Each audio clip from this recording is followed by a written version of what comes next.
आश्रम, क्या बाबा के ढोंग से बच पाई साक्षी? सौजन्य, दिल्ली प्रेस मैगजीन्स। लेखक रोचिका शर्मा। प्राची चौबे की आवाज में। अंधेरा आश्रम। गिरधारी लाल कस्बे के बड़े कारोबारी थे। उनकी पत्नी सुशीला देवी घर में पंडितों को भोज पूजा पाठ करवाकर आए दिन उन्हें दक्षिणा देती रहती थीं। वे आंख मीच कर पंडितों और बाबाओं पर भरोसा करती थीं। वे आए दिन व्रत उद्यापन कराती थीं। सो उनके घर में दूसरी सहेलियों का आना जाना भी लगा रहता था। हर उद्यापन के पहले शहर के बड़े साड़ी स्टोर से आदमी नए फैशन की साड़ियां लेकर घर आता और सुशीला देवी खटाखट 15 एक जैसी साड़ियां बांटने के लिए निकाल लेती। फिर एक भारी साड़ी वे खुद के लिए पसंद करती और बहू इंदिरा को भी पुकारती और कहती कि तुम भी एक अच्छी साड़ी पसंद कर लो। सुशीला देवी के घर में एक नामी बाबा जी का भी आना जाना था। उनके आशीर्वाद के बिना तो घर का पत्ता भी नहीं हिलता था। कुछ भी नया काम हो, बाबा जी उसका मुहूर्त निकालते और हवन करते। फिर उस काम की शुरुआत होती। सुशीला देवी बाबा जी के आश्रम में जाती और सेवा करके आती। उनका विश्वास था कि घर में हर तरक्की बाबा जी के आशीर्वाद से होती है।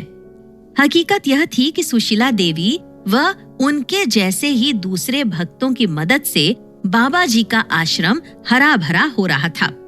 जब सुशीला देवी सेवा के लिए जाती तो अपनी बेटी साक्षी को भी साथ ले जाती। आश्रम में वे कहती, बाबा जी के पैर छूकर आशीर्वाद लो बेटी। बाबा जी भी साक्षी को आशीर्वाद देते और कहते, देखना हमारी साक्षी बेटी किसी राजा भोज को ब्याही जाएगी। शकुंतला देवी बाबा जी के मुंह से शुभ वचन सुनकर धन्य हो जाती। साक्षी निकली भी बहुत खूबसूरत। 4-5 साल बाद वह कॉलेज जाने लगी थी। जब इम्तिहान का समय आता, बाबा जी घर आते, साक्षी को आशीर्वाद देते। साक्षी भी उनकी शख्सियत से बहुत प्रभावित थी। कभी कभी अगर शकुंतला देवी सेवा के लिए न जा पाती तो वे साक्षी को भेज देती। सुशीला देवी की बहू इंदिरा पेट से हुई। सुशीला देवी तो बाबा जी के चरण पकड़कर बैठ गईं और कहने लगी, कुछ ऐसा कीजिए बाबा जी, पहली बार में ही पोते का मुंह देखूं। पोता होते ही आपके पूरे आश्रम में एसी लगवाऊंगी।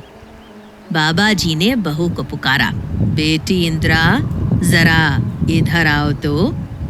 इंदिरा वहां आई। बाबा जी ने कुछ मंत्र बुदबुदाया और बहू को आशीर्वाद दिया। पोते की आस लिए सुशीला देवी जी जान से अपनी इकलौती बहू की सेवा में जुटी रहीं। सुबह उठते ही मक्खन मिश्री मिलाकर बहू को दे देती और आंखें मटका कर कहती, रोज खाया करो, मक्खन सा गोरा बेटा पैदा होगा। एक दिन शकुंतला देवी ने साक्षी से कहा, बेटी आज बाबा जी के आश्रम में तुम चली जाओ, मुझे कुछ काम है। और देखो रसोई में सूखे मेवे रखे हैं, उन्हें ले जाना नहीं भूलना। बाबा जी के आशीर्वाद से पोता ही होगा, देख लेना तुम लोग। साक्षी भी माँ के कहे मुताबिक बाबा जी की सेवा में जुटी रहती थी। बहू इंदिरा के दिन चढ़ रहे थे और सुशीला देवी की चिंता बढ़ती जा रही थी। उधर साक्षी पर बाबा जी की सेवा का काम बढ़ता जा रहा था। वह आश्रम में जाकर बाबा जी का बिस्तर लगाती, उनकी खड़ाऊं जगह पर रखती, उनकी किताबें जमाती। यह सब करके वह अपने आप को धन्य समझती। साक्षी सारी सारी रात बाबा जी के आश्रम में बिताती। सुशीला देवी कुछ पूछती तो वह कहती, माँ आज आश्रम में अखंड मंत्र जाप था, सो उठकर बीच में नहीं आ सकती थी। मुंह अंधेरे बाबा जी को हवन करना था, इसलिए उसकी तैयारी कर रही थी और देर हुई तो वहीं सो गई। सुशीला देवी भी चेहरे पर शांत भाव लाते हुए कहती, हाँ बेटी अच्छा ही है, हमारे घर में जो अच्छी आमदनी हो रही है ना, सब बाबा जी की कृपा से ही है। अब बस इसे संभालने वाला एक वारिस और आ जाए तो मैं बद्री नारायण के दर्शन कराऊं। साक्षी घर से सलवार कुर्ता पहन चुन्नी ओढ़कर जाती और सांझ ढलते ही छोटे छोटे कपड़े पहन किसी अप्सरा का रूप धारण कर लेती। वह अपनी जवानी का बाबा जी के साथ भरपूर मजा ले रही थी। अंधा क्या चाहे दो आंखें, सो बाबा जी दिन में घर से लाए मेवों का भोग लगाते और रात में साक्षी का। कभी कभी सुशीला देवी कहती, बेटी साक्षी, तुम आश्रम में बहुत रहने लगी हो, अपनी पढ़ाई पर भी जरा ध्यान दो। साक्षी कहती, माँ आप चिंता न कीजिए, मैं खुद ध्यान दे रही हूँ अपनी पढ़ाई पर। इधर बाबा जी जब कभी घर आते तो सुशीला देवी से कहते, साक्षी बेटी पर यह साल भारी है, थोड़ा आश्रम में मंत्र जपेगी और हवन करेगी तो दोष मुक्त होगी। साक्षी तो बाबा जी से इतनी सम्मोहित हो चुकी थी कि घर में कुछ न बताती। जो चल रहा था उसमें वह बहुत खुश थी। कभी कभी साक्षी की सहेलियां उसे पार्टी के लिए बुलाती तो साक्षी बाबा जी से कहती, बाबा जी आज रात को मैं न आ सकूंगी।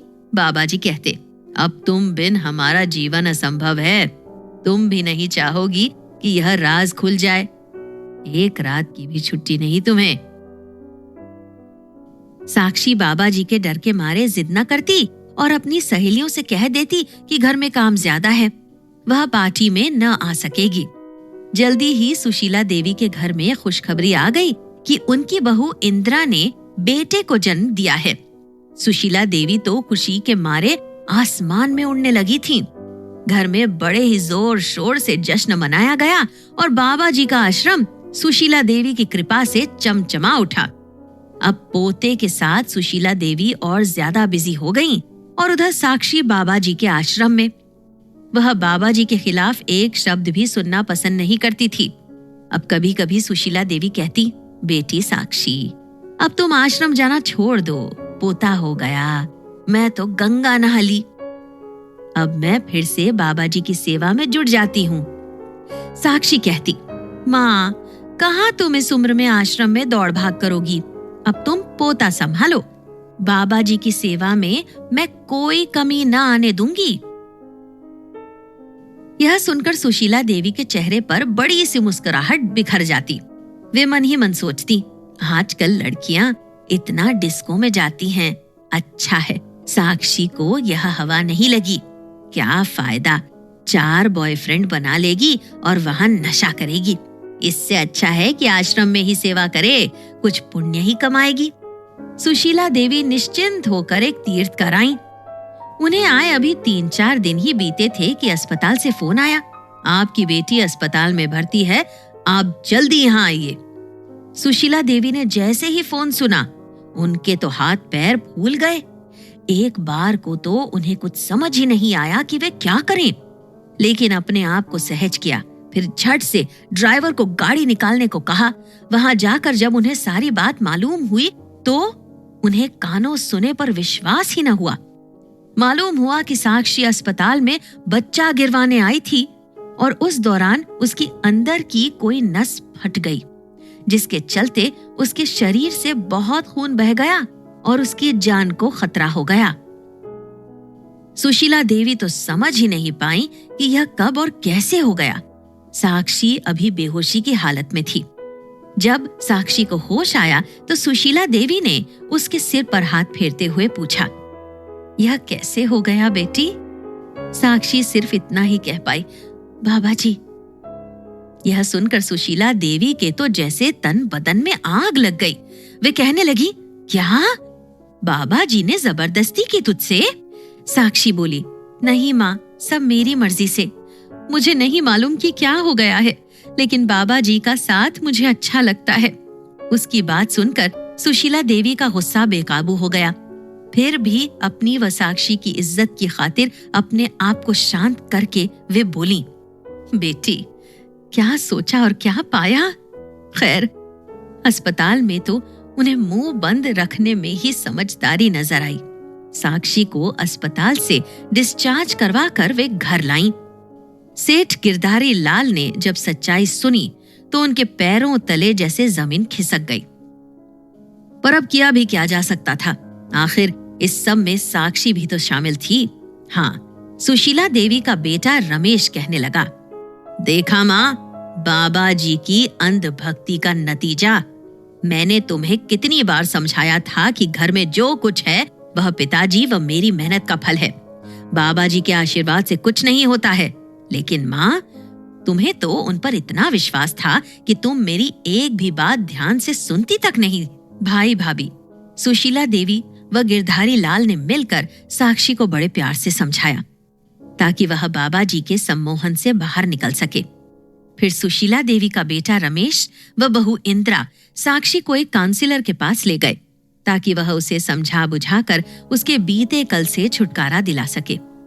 कुछ महीने के लिए सुशीला देवी उसे अपनी बहन के घर ले गईं। कुछ समय में साक्षी फिर से सामान्य हो गई थी। अब सुशीला देवी समझ गई थी कि बाबा जी ने उसकी अंधभक्ति का इस्तेमाल किया और उसके विश्वास का फायदा उठाकर उसी की बेटी का सम्मोहन कर लिया था। लेकिन अब सुशीला देवी ने बाबा जी के लिए अपने घर के दरवाजे हमेशा के लिए बंद कर दिए थे। बाबा जी ने भी सोचा कि शांत रहने में ही भलाई है, वरना कहीं गिरधारी लाल आग बबूला हो गए तो पुलिस में रिपोर्ट कर देंगे और उनकी पोल पट्टी खुल जाएगी। उन्होंने जो आश्रम में हवन कीर्तन के नाम पर कारोबार किया हुआ है और बाबा जी का मुखौटा पहना है, वह जनता के सामने न उतर जाए, कहीं उन्हें जेल की हवा न खानी पड़ जाए। आपने सुनी ऑडिबल स्टूडियोज द्वारा निर्मित